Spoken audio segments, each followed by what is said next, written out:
Chapter 99, The Buffer's History. You are well aware that my name is really John Wicks, although very few of my pals know me by any other title than The Buffer. My father and mother kept a coal and potato shed in Great Suffolk Street Borough. I was their only child, and as they were very fond of me, they would not let me be bothered and annoyed with learning. For decency's sake, however, they made me go to the Sunday school, and there I just learned to read, and that's all. When I was 12 years old, I began to carry out small quantities of coal and potatoes to the customers. We used to supply a great many of the prisoners in the bench, and whenever I went into that place, I generally managed to have a game of marbles and sometimes rackets with the young blackguards that lurked about the prison to pick up the racquetballs, run on messages, and so on. At length I got to play for money, and as I generally lost, I had to take the money which I received from the customers to pay my little gambling debts. I was obliged to tell my father and mother all kinds of falsehoods to account for the disappearance of the money. Sometimes I said that I had lost a few halfpence, then I declared that a beggar in the street had snatched a sixpence out of my hands and ran away, or else I swore that the customers had not paid me. This last excuse led to serious misunderstandings, for sometimes my father went himself to collect the debts owing to him, and then, when the prisoners declared they had paid me, I stuck out that it was false, and my father called them rogues and swindlers. At length he began seriously to suspect that his son was robbing him, and one day he found it out in a manner which I could not deny. I was then 14 and was pretty well hardened, I can tell you. So I turned round and told my father that he had brought it all on himself, because he had instructed me how to cheat the customers in weight and measure, and had therefore brought me up in wrong principles. You must understand that the usual mode of doing business in coal sheds is this. All the weights only weigh 1/2 of what they are represented to weigh. For instance, the one which is used as the 50-pound weight is hollow, and is therefore made as large in outward appearance as the real 50-pound weight, whereas in consequence of being hollow, it actually only weighs 25 pounds. This is the case with all the weights. The pound weight really weighs only 1/2 pound, and so on. You may ask why the weights are thus exactly 1/2 less than they are represented to be. Neither more nor has then 1/2. I will tell you, when the jury comes round and points, for instance, to the weight used for 50 pounds, the answer is, oh, that's the 25-pound weight. And upon being tested, the assertion is found to be correct. So there is never any danger of being hauled over the coals by the leet jury. And if the weights were each an odd number of ounces or pounds short, they could not be passed off to the jury as weights of a particular standard, and then the warehouse man would get into a scrape. It is just the same with the measures. The bushel contains a false bottom and is really 1/2 a bushel, and when the leet jury calls it, it is stated to be the 1/2 bushel measure, whereas to customers it is passed off as the bushel. This will also account to you for the way in which costermongers in the streets are able to sell fruit, cherries particularly, and peas in the season for just 1/2 of the price at which they can be bought at respectable dealers. The poor dupe who gives 2 pence for a pound of cherries of a costermonger on the street only obtains 1/2 pound, and the housewife who thinks that she can save 100% by buying her peas in the same way only gets 1/2 a peck instead of a peck. My father had 30 barrows, which he let out to the costermongers at the rate of 18 pence a day each, and some of those men could clear 8 or 10 shillings a day by their traffic. But they are so addicted to drinking that they spend all they've got, and in the winter season they starve. Now and then a costermonger would disappear with the barrow, for the loan of which my father never required any security, as the poor souls had none to give. And then my father offered a reward for the apprehension of the absentee. He was generally caught, and my father always had him taken before the magistrate and punished, as a warning, he said, to the rest. I used to think he behaved very harshly in this respect, as the poor wretch whom he thus got sent to the treadmill had most probably paid for the barrow over and over again. But to return to my story. When my father discovered that I had robbed him, I threw in his teeth the use he made of false weights and measures. He was alarmed at this, because I threatened to inform the neighbors, and so he did not give me the thrashing which he had at first promised. He, however, resolved to send me away from home, and in the course of a few days got me a place at a friend's of his, who kept a sweet stuff shop in Friar Street, Blackfriars.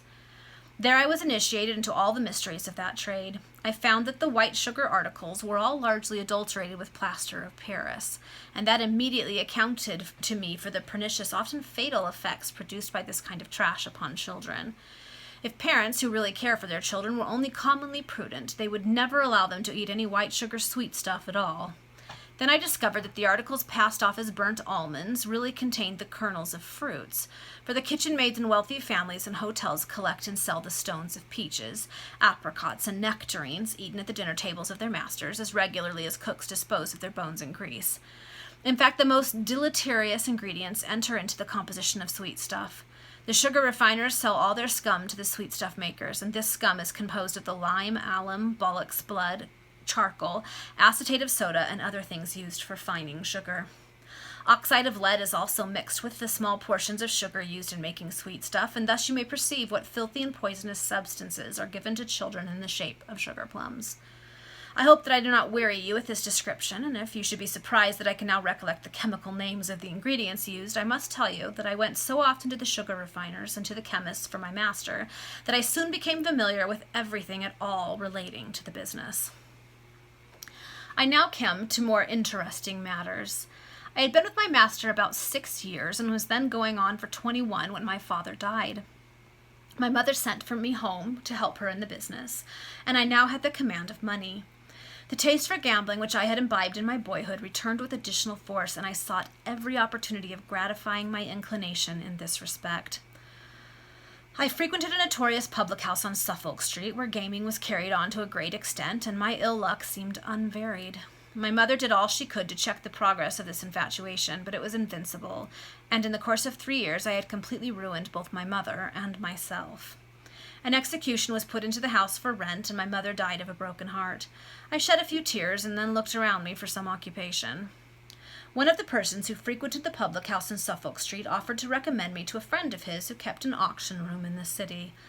I gladly accepted the proposal and was engaged as a bidder at that establishment. I will tell you what I had to do. The auction was carried on in an open warehouse in a great thoroughfare. The articles put up for sale were all of the most worthless description. Razors made, like Peter Pindar's, to sell and not to cut. Penknives that would inflict no damage upon a piece of wood. Decanters that would scarcely resist the pressure of the most delicate lady's hand. Candlesticks made of metal that would melt if held too close to the fire.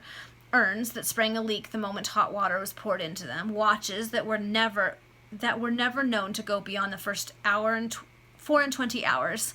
Scissors that would not sever a thread. Snuffers that merely crushed without diminishing the wick. Teapots made of polished pewter and warranted as silver. In a word, every species of domestic rubbish of this kind occupied the counters and tables in the auction room.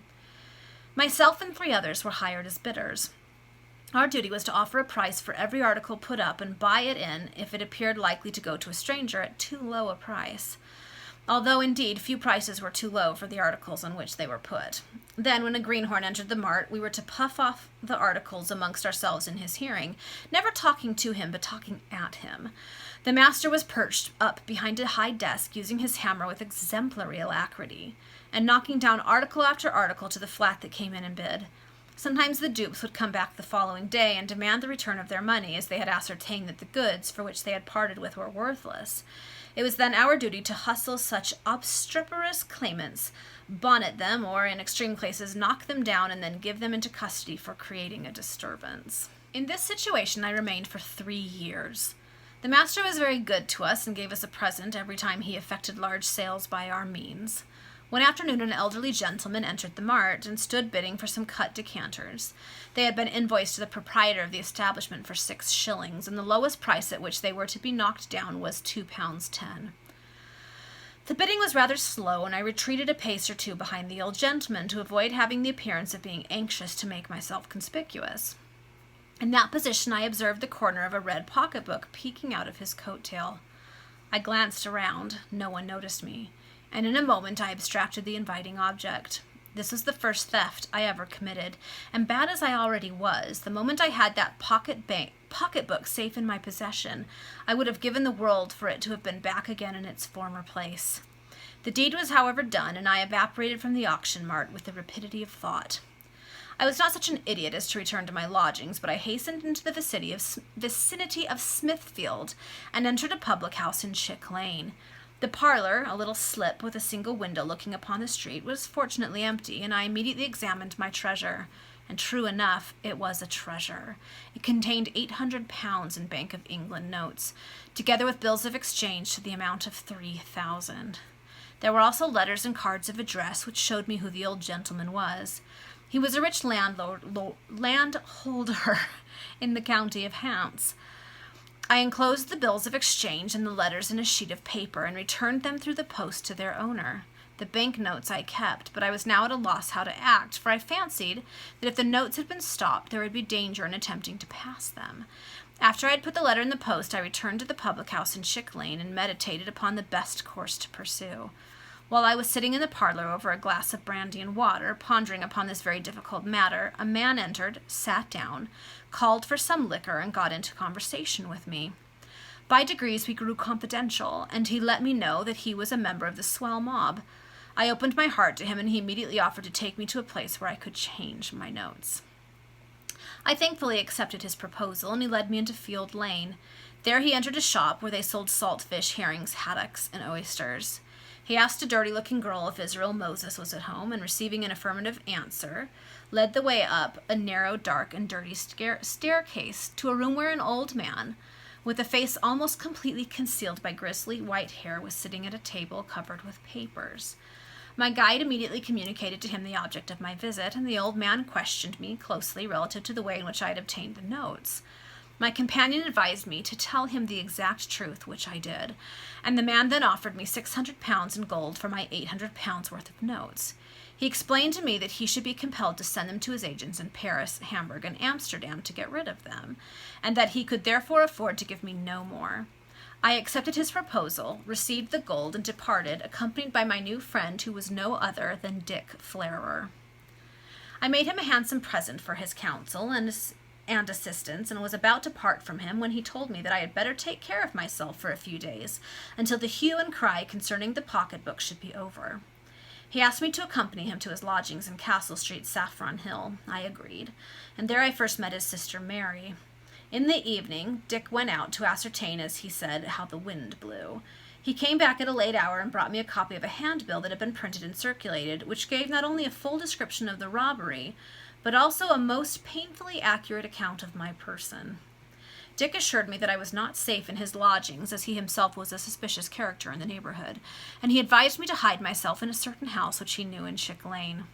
I followed his advice and proceeded to the old house, where I lay concealed in that horrid dungeon underground for a mortal fortnight.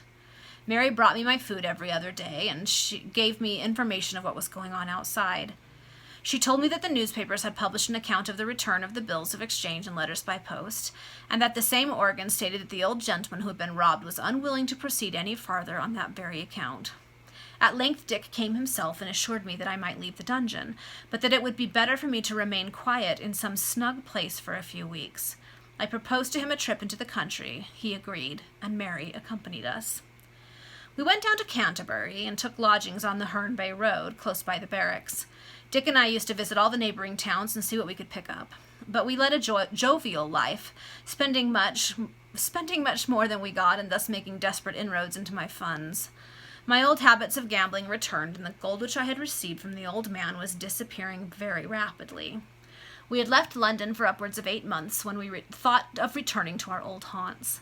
Mary seemed quite averse to the proposal, and was most anxious to remain a short time longer where she was. To this Dick agreed, and he and I came up to town. We went to the boozing ken on Saffron Hill, and there took up our quarters. Dick introduced me to Bill Bolter, and as it happened that our funds were all low, we resolved upon adopting some means to replenish our purses. Happening to take up the Times, I saw an advertisement according to which a wealthy jeweler and goldsmith in the Strand required a porter. I made a remark which led Dick Flarer to observe that if I chose to take the situation, he could get me a reference, as he knew one of the largest linen drapers in Norton Folgate, who was in the habit of buying stolen goods of the cracksmen of Dick's gang, and would not dare refuse to perform the part required. The plan was settled. I applied for the situation, gave the reference, and in 2 days entered the service of the rich goldsmith. In less than a fortnight I had obtained all the information I required, and stepping out one evening, I hastened to the boozing ken, where I met the pals, and appointed the following night for the enterprise. I then returned to my master's residence. On the ensuing night, precisely as the clock struck 12, I stole softly down from my bedroom and entered the room by means of a skeleton key. I then cautiously opened the front door and admitted Dick Flarer and Bill Bolter. We immediately set to work to pack up all the most valuable and most portable articles in which occupation we were engaged when a cry of "Fire! Fire!" was heard in the street outside, and almost at the same moment a tremendous knocking at the front door began. For an instant we were paralyzed, but the noise of steps descending the stairs hurried us into action, and opening the doors we darted from the house with the speed of wild animals, leaving all the booty behind us. The cry of "Fire!" was instantly succeeded by that of "Thieves!" and several persons began to pursue us hotly. We gained Wellington Street and hastened toward Waterloo Bridge, intending to get into the borough with the least possible delay.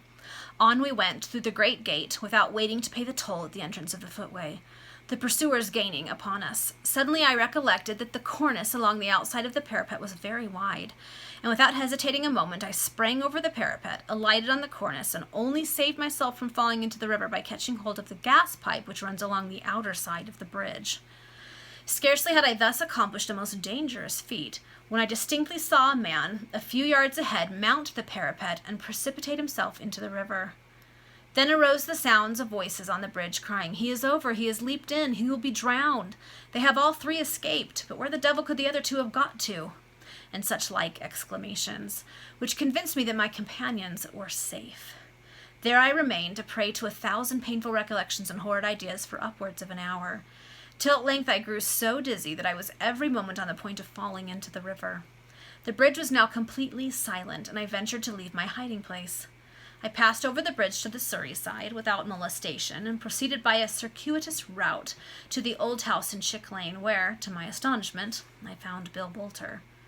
I then learnt that it was Dick Flarer who had leapt into the river and was no doubt drowned, and that Boulter had only escaped by concealing himself in the deep shade of one of the recesses of the bridge, when totally overcome by fatigue, until his pursuers had passed, when he retraced his steps and quietly gained the strand. We were greatly grieved to think that our enterprise in the jeweller's house should have failed, and that we had lost so excellent a fellow as Flarer. But in the midst of our lamentations the door opened, and Dick himself entered the room. Pale, dripping, and exhausted, he fell upon a seat and would most probably have fainted, if not died, had we not forced some brandy down his throat. He then revived, and having changed his clothes, was soon completely recovered from the effects of his bath, and the desperate exertions he had made to swim to a wharf communicating with the commercial road.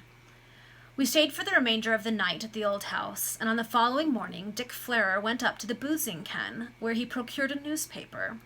He then returned to us, and we perceived by the journal that the curtains of the bedroom which I had occupied at the jeweller's house had caught fire, and created the alarms which had interrupted us in the midst of our employment in the shop. I moreover ascertained that I was of course suspected of having admitted thieves into the premises, and that a reward was offered for my apprehension. I was accordingly compelled to remain concealed for some weeks in the old house, while Boulter and Flarer, being unsuspected, were enabled to go abroad. I did not upon this occasion conceal myself in the dungeon of the old house, for I could not bear the solitude of that living tomb, and as Boulter and Flarer were constantly visiting me, the time did not hang so very heavily on my hands. At length I left the old house, and I and Dick returned to Canterbury. When we arrived there after an absence of 2 months, we made a most unpleasant discovery. Unpleasant to Dick as the brother, and to me, who was enamored of Mary. She was in a way to become a mother. Her situation was too palpable to be concealed.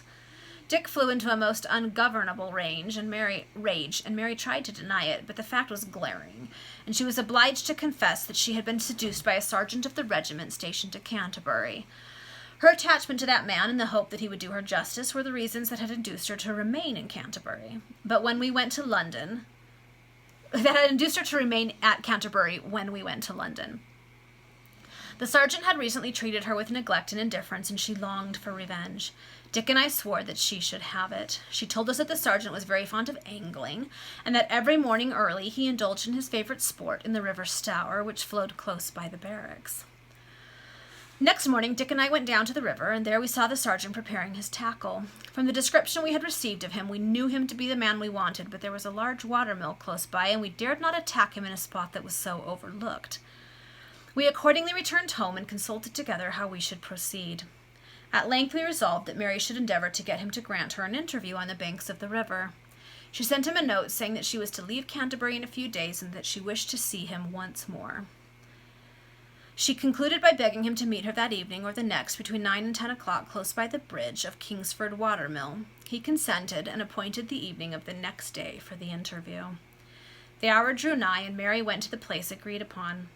Dick and I followed her at a little distance. The night was dark, it was in the month of April, and the air was very cold. As we drew near the bridge, as noiselessly as we could, we distinguished the forms of two persons standing upon the bridge and leaning in earnest conversation upon the low railing that overhung the huge wheel which was revolving beneath, the torrent pouring over it through the sluices of the dam upon the top of which the bridge stood. We advanced closer and could then perceive that the two forms were those of Mary and her seducer. We proceeded to the bridge. When we reached the middle, Dick went up to the sergeant and said, "This is my sister. Do you mean to do her justice?" "No," cried Mary. "He has just told me that I need have no hope in that respect." "Then there is nothing more to be said," exclaimed Dick Flarer, and at the same moment we precipitated ourselves upon the sergeant. Dick Flarer pressed his hand upon his mouth. The poor wretch struggled violently, but in an instant we hurled him over the bridge railing. He fell upon the wheel, the roar of the torrent and the din of the ponderous machine drowned his last cry of agony in the crushing of his bones. "Now, Mary," said I, "you are revenged." She pressed my hand convulsively without uttering a word, and we returned to our lodgings. Next day, the body of the sergeant was found, fearfully crushed and mutilated, a mile below the mill, entangled in a bed of osiers. It was carried to the barracks. An inquest was called, and a verdict of "found drowned" was recorded. Not a suspicion was entertained that the man had been murdered, it being evident from the surgical examination that he had been crushed by the wheel of the mill, upon which it was supposed he had accidentally fallen over the bridge railing, which was only about 3 feet high. The moment the verdict was returned, and we saw that no suspicion attached to anybody in reference to the murder, we left Canterbury and repaired to London. In the course of a few weeks, Mary became the mother of a stillborn child, and in due time I assured her that I would overlook her fault and marry her if she would have me. She was pleased with the proposal, and Dick readily agreed to it, but before we could be spliced, I one day met the goldsmith of the Strand in the street, and he gave me into custody. I was taken before the magistrates and fully committed for an attempt to rob my employer. While I was in Newgate waiting for my trial, I was greatly alarmed lest the old gentleman, whom I had robbed at the auction mart, should prefer an indictment against me, but my fears in this respect were unfounded. At length the sessions commenced, and I was put upon my trial. The sheriffs had supplied me with counsel, for I was completely without funds when I was arrested. The barrister, thus retained in my behalf, advised me to plead guilty, as I should then stand a good chance of escaping transportation. I followed his recommendation and expressed my contrition for the offense. The recorder read me a long lecture and condemned me to 7 years' transportation, which sentence was commuted to 2 years' imprisonment in Newgate. During that time I seriously thought of mending my ways when I should be once more at liberty, but I could not conceive what on earth I should do for a livelihood if I did not steal. I knew that I should be turned adrift without a penny in my pocket, and I had no friends but those with whom I could only pursue my old career. When the chaplain spoke to me upon the errors of my past and the necessity of reformation, I used to say to him, "Show me, reverend sir, how am I to obtain an honest living when I leave these walls, and I never shall sin again?"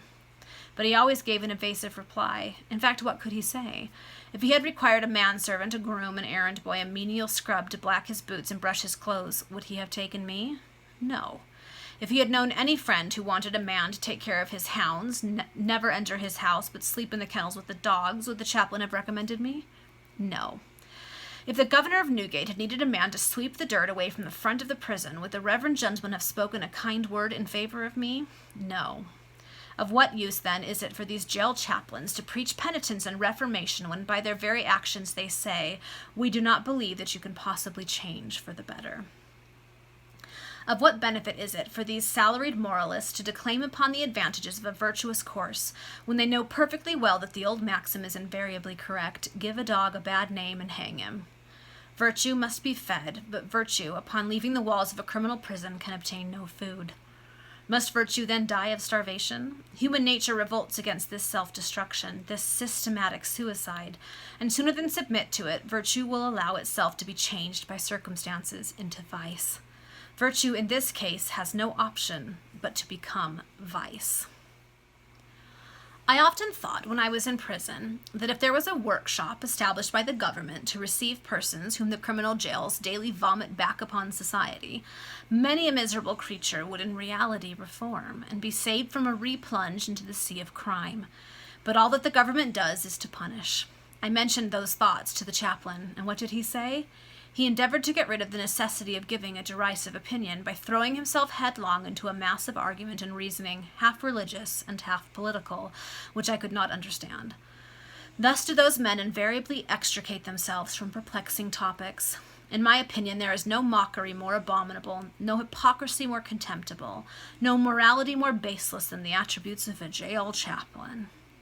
If good and pious men attended criminal prisons of their own free will and talked in a plain, homely manner to the inmates, a manner which those inmates could understand, and how much benefit might result.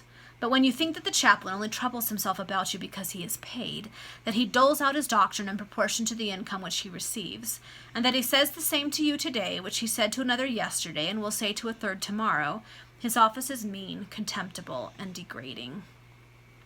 It is not due for me to hold forth in this manner. I know that, but I cannot help expressing the thoughts that occupied me when I was in Newgate. They are often present in my memory, and sometimes, when I am dull and low in spirits, I console myself by the conviction that if I am bad now, it is because there is no door open for me to be good. So a truce to these ideas. They do not often come from my lips, and even now I scarcely wish to recall them.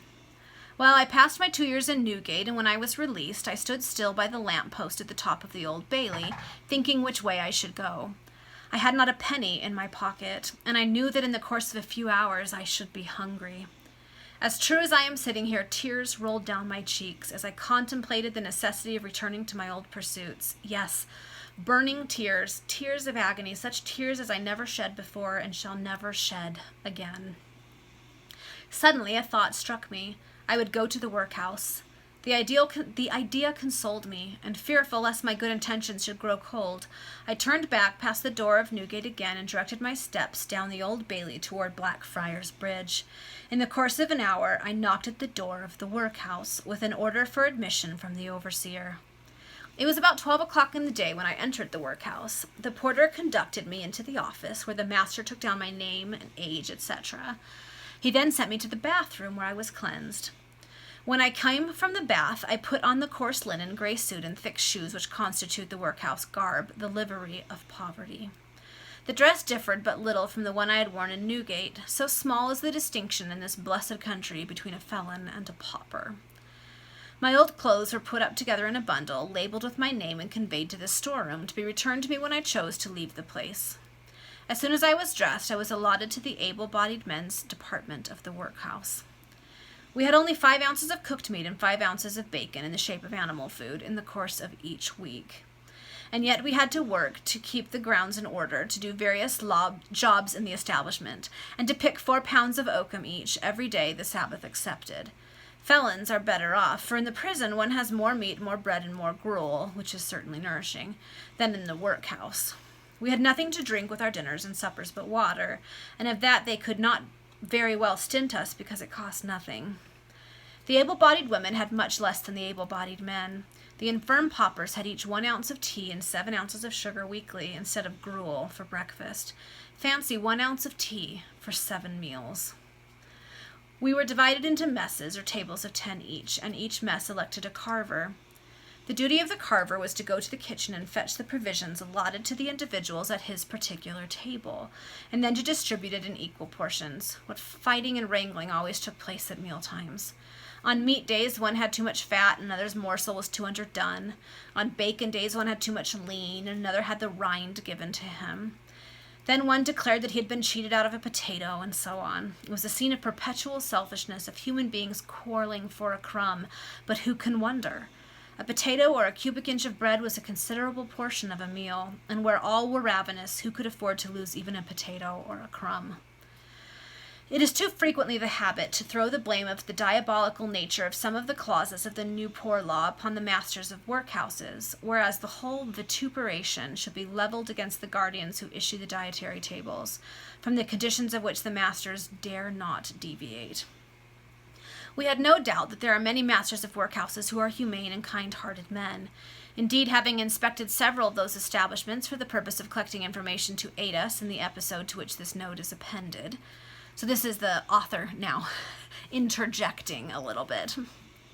We have been enabled to ascertain that such is really the fact. Amongst others, we must signalize the Edmonton and Tottenham Union House, the master of which is Mr. Barraclough. This gentleman is a man of most benevolent heart, and exerts himself in every way to ameliorate the condition of those entrusted to his charge. The guardians of that particular union are, moreover, worthy, liberal-minded, and considerate men, who sanction and encourage Mr. Barraclough in his humane endeavors to make the inmates of the workhouse as little sensible of their degraded condition as possible. Would that all boards of guardians merited the same encomium. Okay, that's the end of their side note. So now back to the Buffers story. Neither of you have ever been in a workhouse, I know, and therefore you cannot imagine the change it produces in its inmates. They grow discontented with the world and look upon theft superiors with abhorrence. Oh, and look upon their superiors with abhorrence. An army of able-bodied men recruited from all the unions in the kingdom would make the finest Republican soldiers imaginable. They would proceed with a good heart to level throne, aristocracy, and every institution which they believed oppressive to the industrious classes. But that is no business of mine, and I care nothing for politics of any kind. Of an evening, we used to gather round the fire till bedtime and talk of our past lives. Many, many of my companions had, like myself, seen better days, and it actually made one's heart ache to hear them compare their former positions with their present ones. And after all, what can be more inhuman, what more cruel than the very principles of the workhouse system? Old couples who have lived together for years are separated when they go to the workhouse. Mothers are debarred from the society of their little ones. No ties of kindred are respected there. I remember one man, he was about 60, and much better behaved than the rest, who had been a writer or something of that kind in his time. The men used to get him now and then when he was in the humor to recite poems, some of which he had composed in better days, and others since he had been in the Union. Those of his palmy years were all about love and friendship and sweet spring and moonlight scenes and so on. But from the moment that he set foot in the workhouse, he bade farewell to love and friendship, and he never more was destined to know the enjoyments or charming seasons of tranquil hours. I stayed in the workhouse 6 weeks and could stand it no longer. I had to labor and was half starved. So one morning I went to the master, demanded my clothes, and was speedily retracing my steps toward my old haunts. That evening I supposed with Dick Flair at the boozing kin on Saffron Hill, and the same night we broke into a watchmaker's shop in the city. We got 17 pounds in money and a dozen watches and other trinkets, which we sold to the fence in Field Lane for 30 guineas. That was a good bargain for him. I then went and took up my quarters with Dick Flair at his lodgings, and in a few weeks I married his sister Mary. 6 or 8 months afterward, poor Dick was killed, and... That's where the chapter ends, in the middle of a sentence. Okay, so we know a little bit of the Buffer's history. Like the Resurrection Man, there was a lot in his earlier life that made it difficult for him to pursue an upstanding life. Like I said, it doesn't absolve him of murdering people, but it is a very untarnished look at life in London in the Victorian era. So, okay, there we go. That's the end of that chapter, halfway through that sentence. We'll see you for the next one.